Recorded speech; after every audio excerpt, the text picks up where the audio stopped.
My magic show starts here pretty soon. Where's all my stuff? Let's see. Top hat, check. Flowers, check. Scarf, check. Rabbit. Wait, where's my rabbit? Oh man, I have to pull him out of the hat. Rabbit, hello? Oh, there he is. I'm gonna need a bigger hat.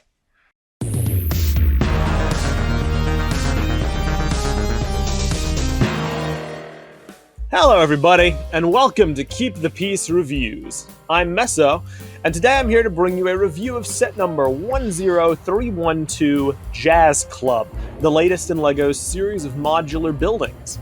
This set is releasing on January 1st, 2023, for the price of $229.99, and is being sold with 2,899 pieces. Before we get into this review, I'd just like to say thank you for LEGO, or thank you to LEGO rather, for sending us this set for review. So we are going to be disclosing this is a sponsored review, but all the opinions here, positives, negatives, nitpicks, critiques, those are my own. So let's get right into it. You may notice a difference in background scenery from my usual, dimly lit, yellowish colored reviews. That's because I'm on vacation with Mary, my beautiful girlfriend who helped me put this set together. And we're doing this outside because we have good lighting. Unfortunately, it's freezing temperatures, so she's not having a good time right now. I hate this. But she's been a trooper helping me get this thing together, and we are both going to give our opinions on the things that worked about this set, because this is the first modular building that I've had the pleasure of reviewing for either of our channels. So, is it good? Is it a success? Are there things that could be improved? Let's get right into it and find out.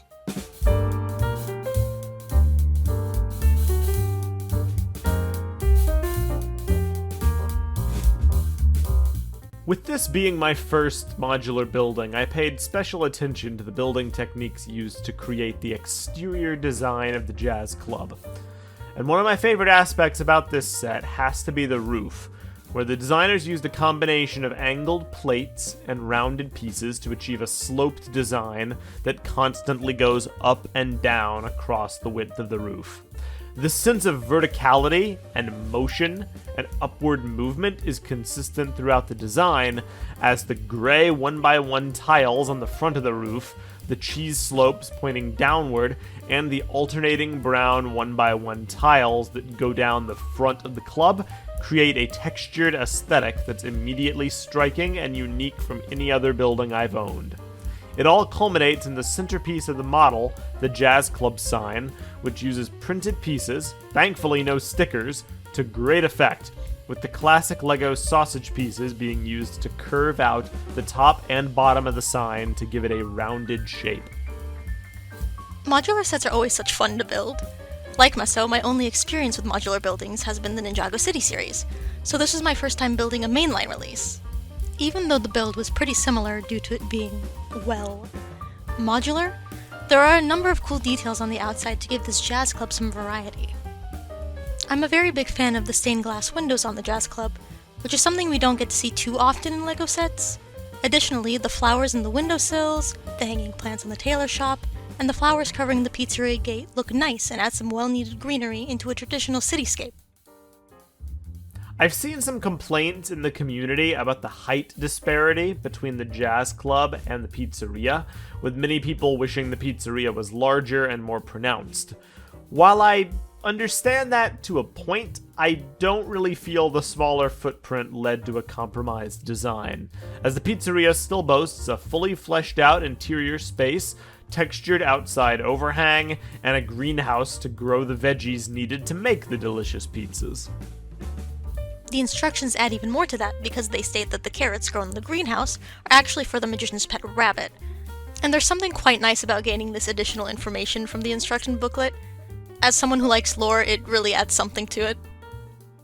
So yeah, overall, I have nothing but good things to say about the exterior design. It's bright, vibrant, filled with color, and uses a plethora of unique building techniques to give a sense of visual cohesion and vertical momentum, which works very strongly in the set's favor. Thanks to the LEGO Ambassador Network, we got to participate in a roundtable discussion with one of the set designers known for the modular collection, Jamie Berard, who revealed that the set's designer, Anderson Ward Grubb, took inspiration for the architecture from areas such as New York and Chicago. Considering I spent most of my young life growing up in Chicago, I can definitely confirm that that's about right. I can clearly see the visual influence, and I think the designers definitely captured the spirit of that area well. With that all being said, that's pretty much all we have to say on the exterior. Onwards to the interior spaces. Without fail, the one thing I love most about modulars, and the thing they always excel at, is the number of little intricate details that actually go into the set. For example, this set makes use of a wide variety of little pieces to construct smaller builds that reside within the set's numerous interior spaces. It's something that never ceases to amaze me, and I feel as though they hit the mark every time. I love them all, but the standout builds to me are the drum set on the first floor stage, the sewing machine up in the tailor shop, the vanity set in the dressing room, and the record player up in the owner's office, which uses a literal gun piece as the needle, and honestly that got a chuckle out of me, that was great. All of these micro builds are very well constructed, making excellent use of the smaller pieces to add detailing. Without them, the set will lose a lot of its character and charm, and the focus on interior spaces is what sets modular buildings apart from other LEGO products. Skilled LEGO builders and set designers just have an amazing eye for this kind of stuff, so it's extremely impressive to me. I couldn't agree more. As a massive pizza fan, I was very happy with the selection of pizza toppings and utensils on display in the pizzeria. Even though it's somewhat tiny, it checks all the boxes for me personally. Additionally, the ground level of the Jazz Club is a personal favorite of mine, as I think the band looks very cool in their full arrangement, and every area of the room is detailed to near perfection, even including the ticket counter. It's a top-tier showing all around. In terms of the minifigures, the set boasts an impressive assortment of characters with their own variety of accessories, including a tailor with a pair of scissors, a pizza delivery guy with a scooter and a helmet, a magician with a top hat, flowers, an epic scarf, and a cute little rabbit, a chef that serves up delicious pizza and has a snazzy hat, and many, many more. I think they're all super cool, and they fit the vibe of the set perfectly. Mary, what do you think? I quite like the minifigures in this set. As always, LEGO knocks it out of the park with a wonderful assortment of unique characters. My personal favorites are the magician, who has a really cute face print, the cellist, who sports a hearing aid, which isn't often seen in LEGO minifigures, and the singer, who has a really cool textured hairpiece, which is honestly really based to see. Those are definitely some of the clear standouts for me as well. I've got nothing but positive things to say about the minifigure selection. One thing that I think is worth noting is that the singer is the only minifigure in the set to have a dual printed headpiece, featuring a front face and a back face that's obscured by the shape of her hair. Very cool to have that there, although it is interesting that she's the only one to feature it. Not really a complaint, just something I felt like pointing out. Another cool highlight is the little squirrel, which the instruction booklet states has a habit of stealing pizza to eat on the roof. As such, we took it upon ourselves to use the extra pieces to give him a little slice to munch on. However, for as awesome as this set is, it has several incredibly grievous and very serious flaws, which make it pretty difficult to recommend. For starters, the instruction booklet is populated with lots of fun trivia facts about the different characters and micro builds inside. However, sometimes the instruction booklet makes mistakes. For instance, instruction step number 330 has a trivia fact mentioning the first appearance of the magician's white rabbit in 10218 Pet Shop. However, at this point in the instructions, the rabbit had not yet been placed down. I don't know if this is a printing issue or whatever, but it's pretty funny, and it's not the only mistake.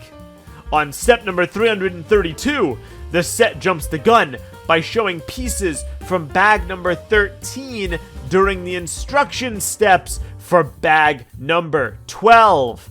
This incredibly serious printing error cannot be excused. It's a crime! The actual crime here is how dramatic Meso is. That first point is whatever, but the second one is the one that's a bit more of an issue. Our first thought was that we were missing a bunch of vital pieces, and it didn't immediately occur to us to keep building and open the next bag. As someone who panics over losing pieces on a constant basis, hopefully this doesn't become a common issue with the instructions. Just keep it in mind when building and watch out for step 332. In conclusion, I wasn't at all disappointed with my first ever modular building. I'm glad I had the opportunity to put it together, and I definitely recommend buying it. It'll make an excellent addition to your cityscape. Thanks for your input, Mary, and for all your help building this set.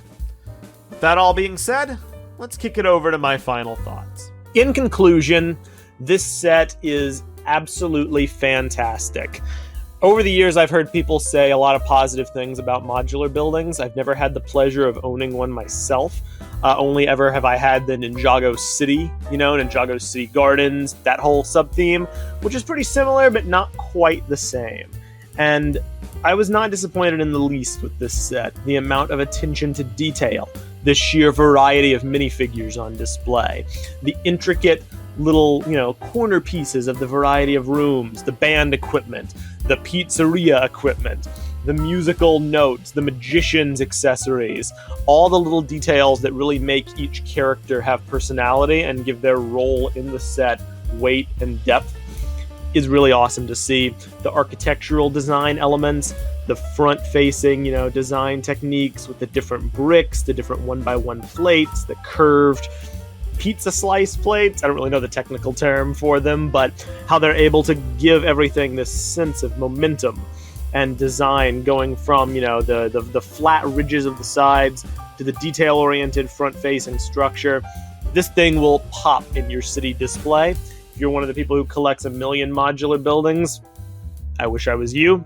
I wish I had the space. Truly, I do. But this is easily going to make a splash. The color variety helps.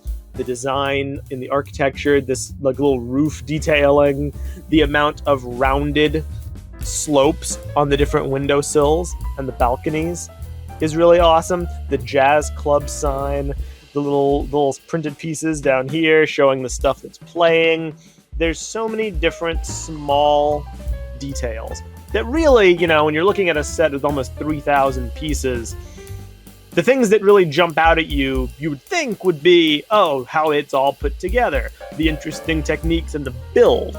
But with the modular buildings, the builds are kind of formulaic because they all have to resemble the same overall shape. They're just buildings. They're supposed to work alongside each other to fit in your town. So when I get these, my eyes are drawn to the smaller details. It's how the design techniques separate themselves from the others in the line. Admittedly, I'm coming at this from a slightly different position, not having had any from before.